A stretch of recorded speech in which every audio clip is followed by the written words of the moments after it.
Hello, welcome to Tales from the Bridge. My name is Tristan. I'm James. My name is Sam. I'm Miranda. And I'm Carolyn. Brandon, Carolyn. Don't What's worry, going on? Tristan. Don't worry. I got a plan. They're here for a reason. Trust me. Let's just go with it. It was my pick of the month, and I chose A Fate Inked in Blood, but I didn't make that choice on my own. I had some help, and you'll meet that help coming up. And we'll also talk a little bit about what else we're reading and what we're watching. And be sure to follow, subscribe, leave us a review, rate the show. We would love to hear from you. Send us an email with any book recommendations or film recommendations. We'd love to hear from you. As always, stick around to the end of the show to find out what we're reading next. And with that, let's make our way over to the bridge.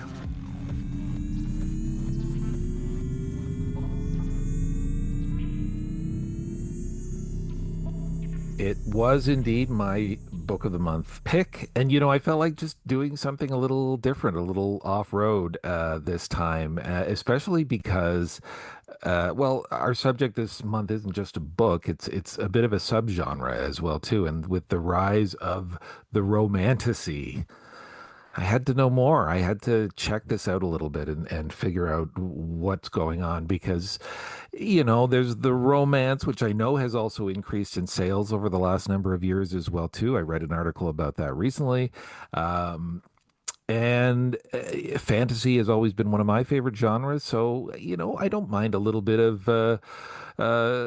tension, shall we say, between characters. But my wife, just to give you the background on this, has a writing group. She's an aspiring writer.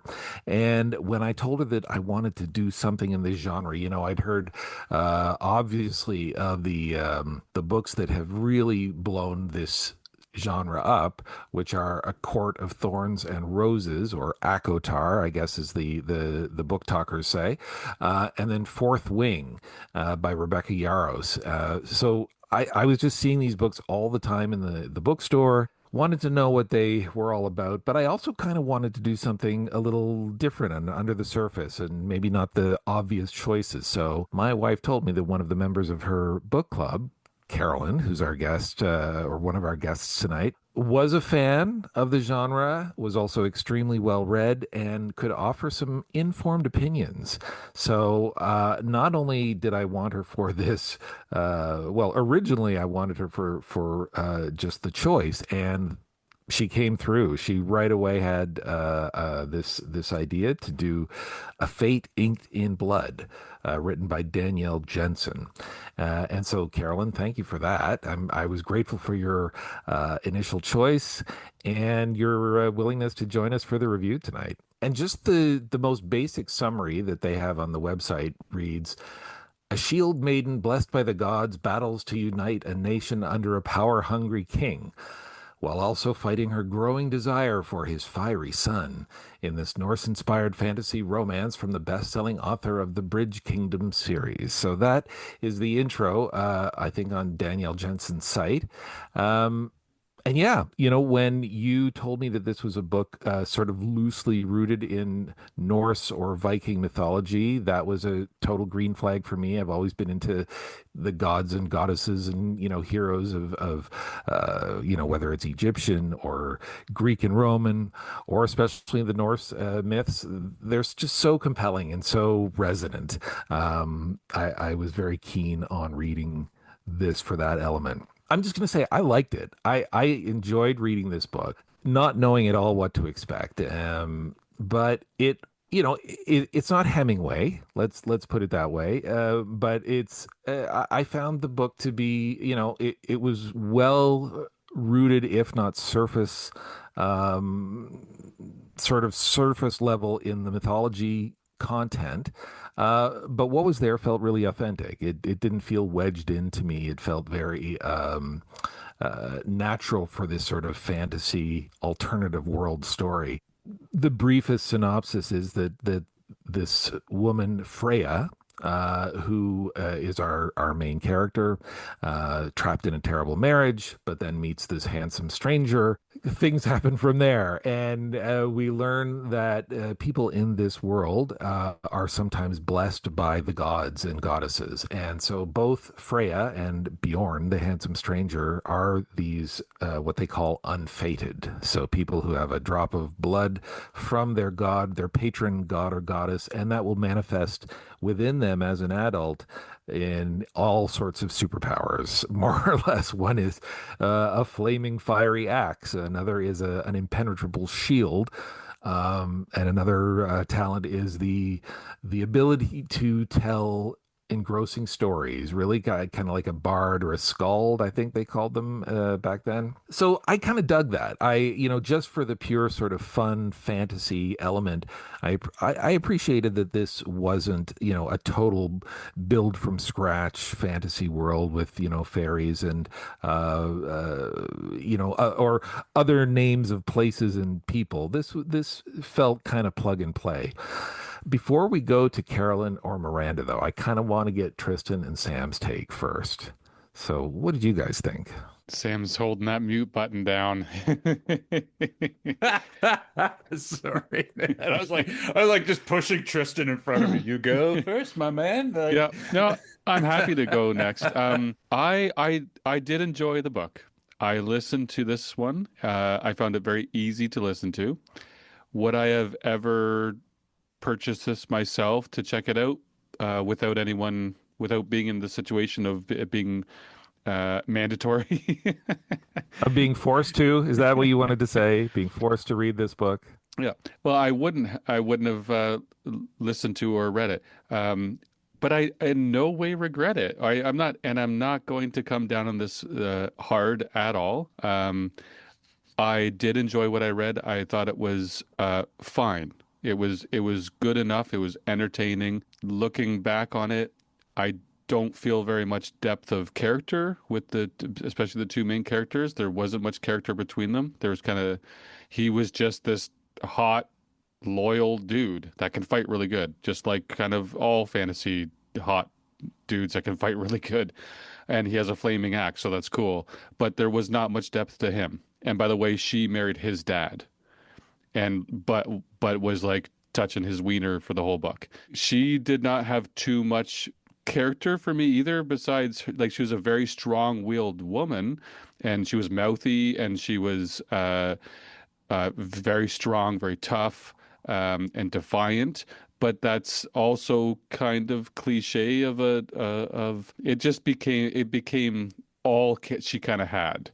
I didn't think she had much of a soft side even. But yeah, but the characters they're fine. They told the story, but I didn't love anyone and get behind anyone that much. I found the plot to be enough to be interested to carry me to the end. I didn't think it was terrible. And apparently, as we've heard, and I think Carolyn and Miranda will describe to us, that this is not even that sexy. So it's definitely the sexiest book I've ever read. I don't consider myself to be a prude, but after reading this, I actually might be.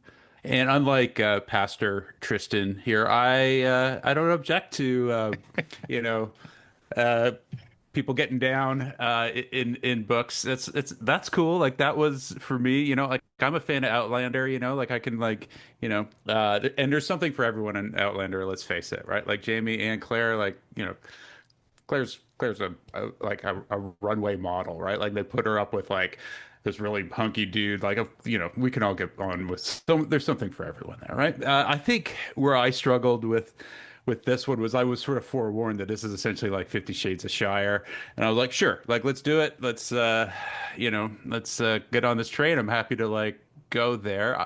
I struggled with really more the fantasy side, like the story side. I think I got when they had to go through the like cave of zombies. I was like, oh, okay. So that's sort of where there were some weak points in the story that way.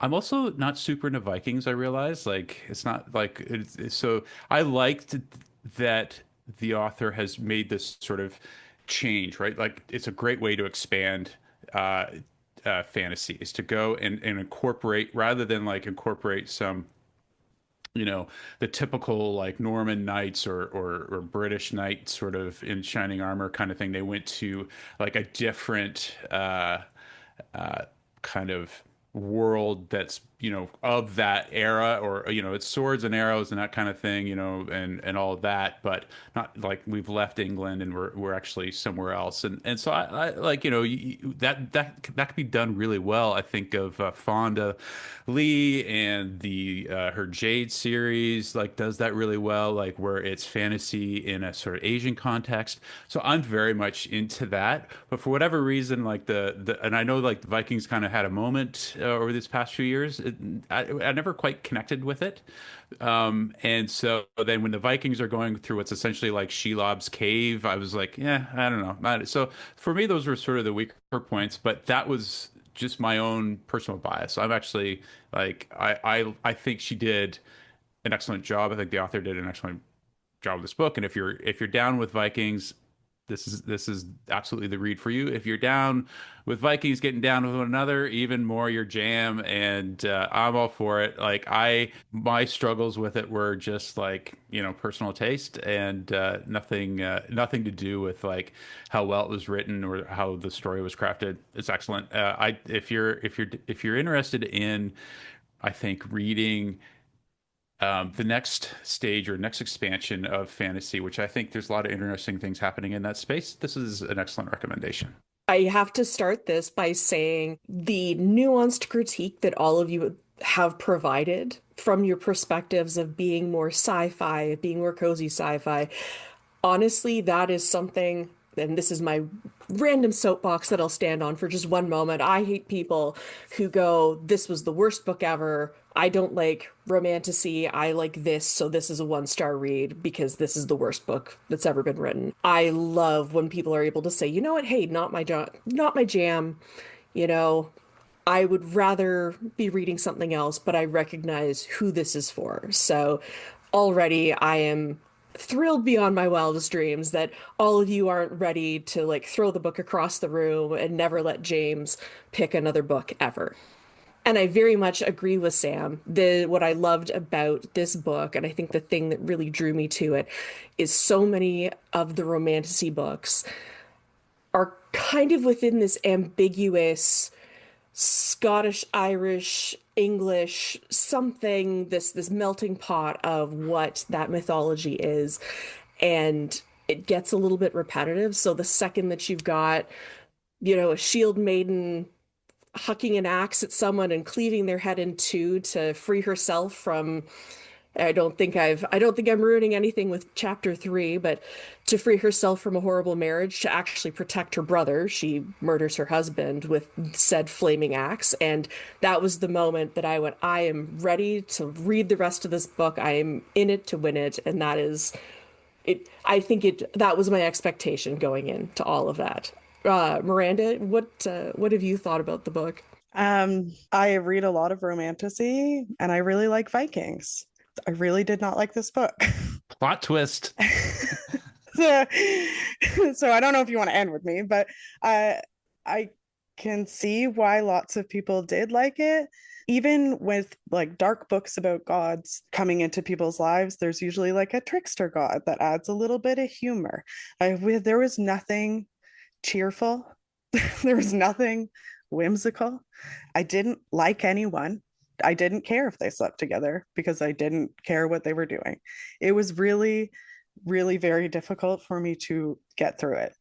I personally am not very good at reading things that I'd fail out of book clubs or stuff because I'm not good at reading it. but Tales from the Bridge was finally doing a fantasy, so I got through most of it. I really wanted to like it, but I really didn't like any of the characters. But that speaks to like why people, if I was a plot reader or like a setting reader, then I might have been able to get on board a little bit more.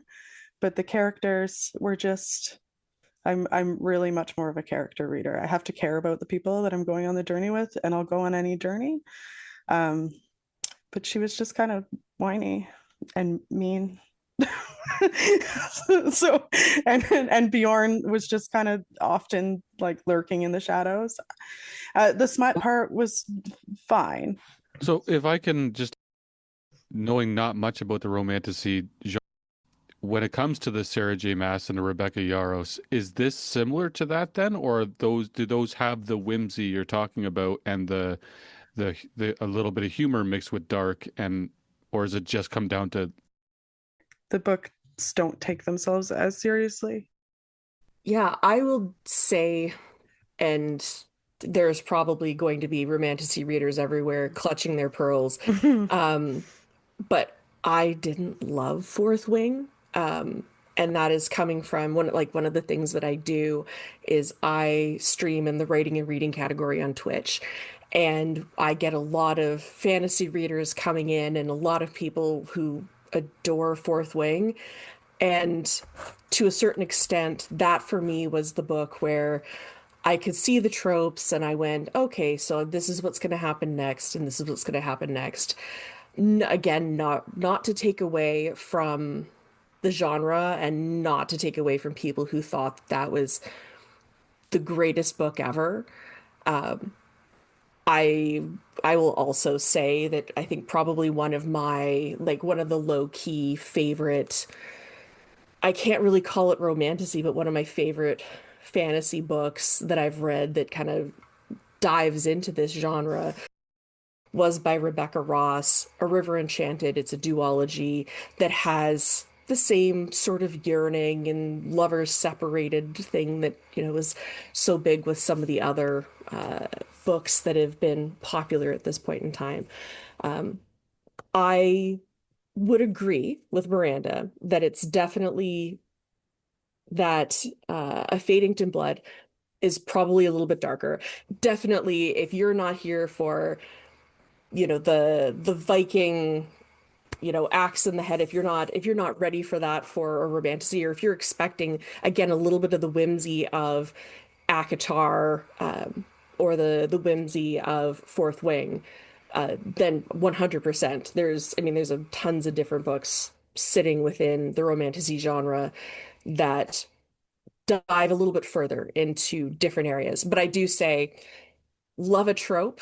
If you give me fake dating, give me only one bed, I am here for it all day long. Miranda, what are your favorite tropes? The journey, a woman on a journey, and the one bed, and the why choose. they're speaking in code, guys? Why choose We'd have is to get into romantasy TikTok to understand. Translator. Sorry Yeah. to interrupt. do you want to know what why choose is? Are you interested? Oh, for sure. This Yeah. is a podcast of learning. Yes. The most romantasy one, Jirenjay Zhao.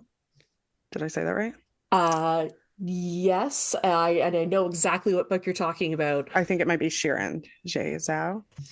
It's like it's YA, so it's not as smutty, but it's like a retelling of a Chinese dynasty, but there's mechs, and then she just doesn't choose. She just has a boyfriend and a girlfriend together. And probably one of the most infamous things that might have popped up in the algorithm is they actually had to do a reprinting of the second book because they felt that a scene had been sprung upon the readers. So for a while there were actually people taping over a portion of the book because there was a spicy scene that they felt didn't have enough warning. I believe that that's what the case was.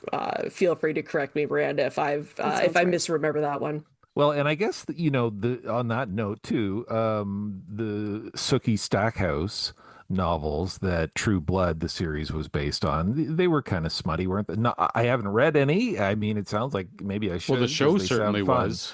The show was, yeah. The books were less smutty than the show, but Okay. those were urban fantasy. So, like Sean and McGuire's long running series, that's urban fantasy because Okay. it's fantasy and romance that happens in a real world. Like modern day. Yeah. Okay. Yeah. So see, I would have called that like, romance horror or something instead, but urban, it doesn't quite hit the horror No, threshold. urban fantasy doesn't really sell as much as it did in like the early 2000s, but they're just being released on different, like Alona Andrews was a big urban fantasy author, but now they're releasing a book under a romantasy moniker with Tor Bramble. So it's just branding. So romantasy is branding. And I think romantasy being so big is because now people have TikTok and people love to have something to connect on and talk about. But because everything is streaming and we're not watching the same things at the same time anymore, people are searching for connection. So if you can talk about the big romantasy that's happening, like Fourth Wing was fine, but it's a lot of people's entry into the world of fantasy and re-entry into the world of reading, and everybody has read it so that they have a touchstone to talk about. That's what romantasy is doing. It's less about what the exact content of why the publishers are calling it romantasy, and more that it's bringing a lot of young women and people back into reading, and it's giving them something to connect about, and book talk is a big part of it. I love that. I love the sound of that. That's It's one of those things where when you look at, what sold well during the pandemic, romance novels sold really well during the pandemic. Um, I love to talk about Hannah Mary McKinnon, who is a phenomenal Canadian thriller writer, who during the pandemic, she had, I believe her mother passed away, and she was unable to go to the funeral. And she found herself looking for something that was going to provide her with a safe haven, somewhere to put some of her emotions. And she turned around, and she is a prolific thriller author. If you ever want to listen to somebody talk about murdering and dismembering somebody with absolute glee, she is the person you want to listen to. 10 out of 10. I adore her. But she turned around and wrote a holiday rom-com and underneath a pseudonym, Holly Cassidy. And she has continued to write those just because it was something that was warm and fuzzy. And in that unpredictability of a day to day, knowing that those characters are, you're going to meet, the two of them are going to meet on page 2, and they're going to go on a nice cozy date, and they're going to hold hands or whatever it is.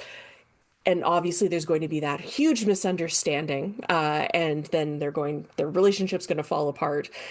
But knowing that there's going to be that HEA, or happily ever after, that is that contract that those authors have with their readers. And it's something that romantasy authors do so well, especially in that trilogy format, is, at the end of book 1, there's going to be a kiss, and all of a sudden we're going to have to burn the establishment down, and then we're going to have to go off on another adventure in book 2, and it's all going to be wrapped up and fine by the end of book 3, because have figured out, we've gone on that big hunt in the middle book to find that Deus Ex Machina, the MacGuffin that is going to provide us with that win in that final book. So I think that is very much the reason why this does so well. I had come across a quote by the film historian Linda Williams, who said that there are 3 distinct categories of movies that elicit strong bodily reactions: melodrama, pornography, and horror. And romantasy fits 2 of those with a touch of the third. And I think that is why it is done so well in the market these days. Well, and it's also like anything that gets huge, rightly or wrongly, does get its detractors as well too. And again, in just doing some basic research, I ran across a YouTube blog, a book blog by Willow Talks Books, this young British trans woman who is surrounded by books in her abode, and has quite a few video reviews on her page. But the title of her review of romantasy just was "Romantasy books are toxic, lazy, conservative propaganda." And I was interested to, take a look at the reasoning for that. And, there were things like, the toxic relationship idea of taking the bad boy and making him yours, and reforming him and turning him around.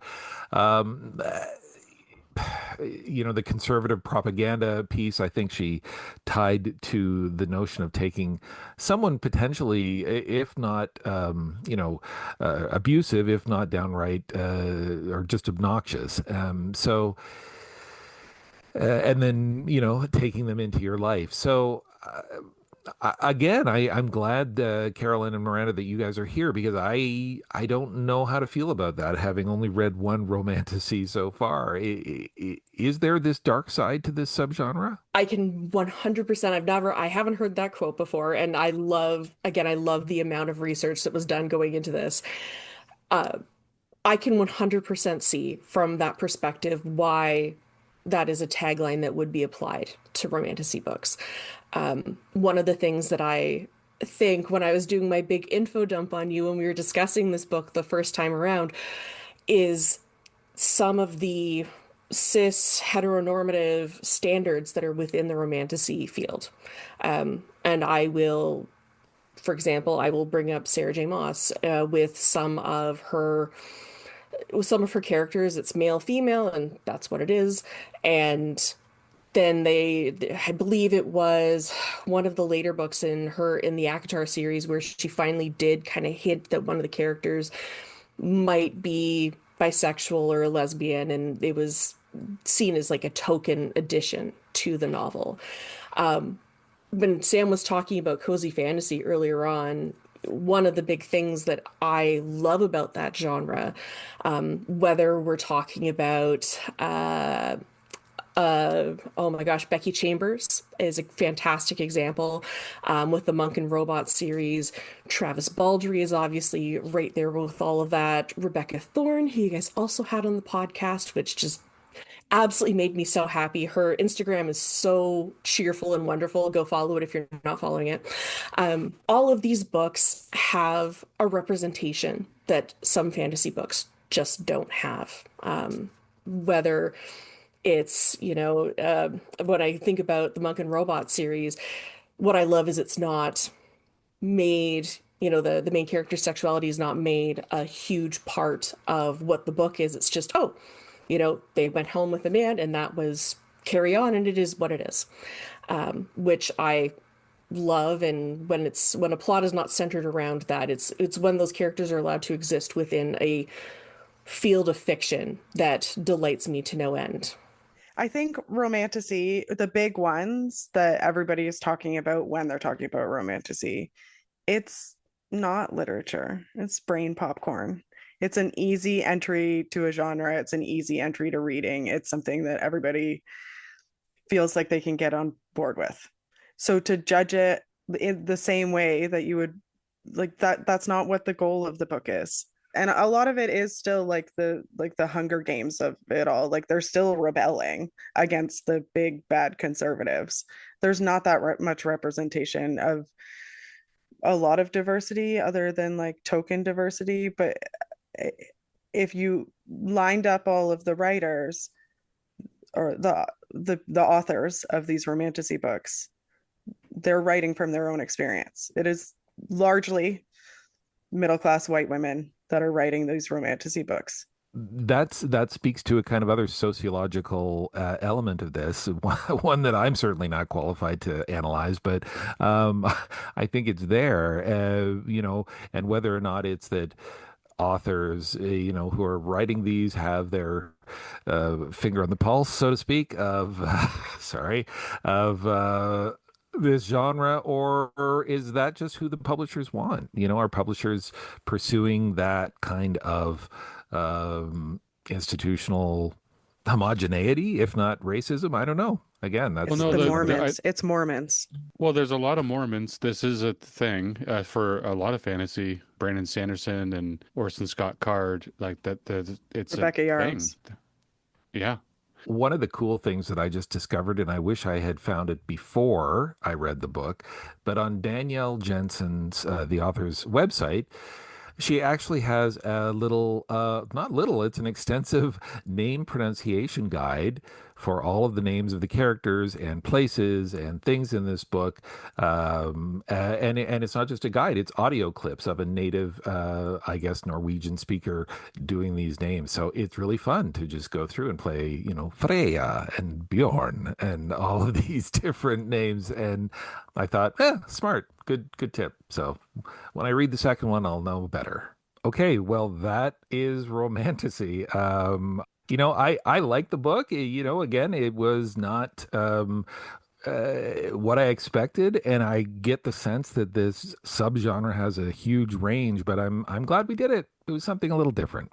But wrapping up, Carolyn, what else have you got on the go? Where else can we find you online? Well, if you enjoyed any of that banter or insight into romantasy and would like to hear a little bit more of that, also in a couple different genres, you can find me streaming on Twitch underneath the handle The Carrot. And if you happen to be a mega nerd like myself and enjoy some D&D, TTRPGs, you can also follow me on Instagram at Carmoth Dice for all of your sparkly math rocks, all of the click clacks, and the occasional unhinged D&D recap. Cool. So you have like a dice making business. You make D&D and gaming dice. We do. We have our polyhedral dice. We do some really fun inclusions. I'd like to say that our dirty pours are spectacular, and we do make some chunks as well. Awesome. Okay, well, that I'm going to check that out. We will put all that in the show notes as well to make sure we get the spelling correct for all those sites, and that would be amazing. Thanks again for joining us. So it's my pick of the month, and we did something a little bit different last month with the romantasy, and it was fun to dive into. But I am going to do a complete U-turn. We're going to come right back to some sci-fi, not quite hard sci-fi, but one of my favorite books, and one of the books considered one of the great sci-fi books of all time and science fiction books of all time, and definitely a rite of passage. We are reading Neuromancer by William Gibson. And in this, I would say we'll include the Sprawl trilogy, which is Count Zero, Mona Lisa Overdrive, and even the short story that he wrote before, Burning Chrome. So any of those books that you guys want to read, go for it. Definitely, if you haven't read Neuromancer, do that. I'm going deeper into the trilogy. And these are... The Neuromancer is William Gibson's first book from 1984, and it revolutionized science fiction writing as far as I'm concerned. A lot of people say that this was one of the first books that was true cyberpunk. It's based in the near future where it's kind of a dystopia. It's based on computers and hacking and plugging in. If you have not read this book before, you will be shocked to see how much film, television, and other books have taken from this story. It's actually quite shocking to look at the film The Matrix. The Matrix would not exist if it was not for this book. There's just too much from this book, Neuromancer, that is in so many other films and books and television shows. So this is the book to read if you are a science fiction reader. 1984, William Gibson, Neuromancer. Do it. You're going to love it. And it is heavy. One thing I will include, if you skip a couple sentences, you can lose a little bit. So it's a pay attention book. I don't really recommend listening to it because it can go by pretty quick and things will fly by you. It's just so dense, and I hope you guys enjoy it. Sam's not going to enjoy it, but I hope everyone else enjoys it. I was just looking at it. It's like, so it is the Sprawl trilogy, the Neuromancer books. Is that it? So Neuromancer is a standalone, really, but there's a continuation of the books. Burning Chrome is the short story that he wrote in 1981 that precedes and kind of sets this up. And then Count Zero, I'm reading that currently. It doesn't continue the story, but it does continue the world. So it describes more of the AIs that are going on and more of the other character or other things going on with corporations. And it's a thriller. Like, there are people behind the scenes, puppet masters. There are hackers up to different things. There are people turning on each other. It's a very dense plot. And I have not read Mona Lisa Overdrive. I hope to have that done by the time we talk about this so that I have the whole trilogy done. But they're not continuations of the main characters, so don't worry about that. So when it says Sprawl trilogy, it's not like they all fit together, but it's not a continuation of the character's story. It's more of a continuation of the world. Okay. Nice pick. I'm down with this one. I think I remember reading Neuromancer back in university, and I think it was one of those like mind expanded, and kind of blown with this new imagery. So, yeah, looking forward to this. And I'm also looking forward to getting Kevin and his spice rating. Wait, where the heck is Kevin? Kevin, I don't know. I think he got a little shy maybe for this episode, but I will be grilling him for his spice or smut rating of A Fate Inked in Blood still. I think last time I talked to Kevin, he had read A Fate Inked in Blood twice and was on his third reading. So, not surprising.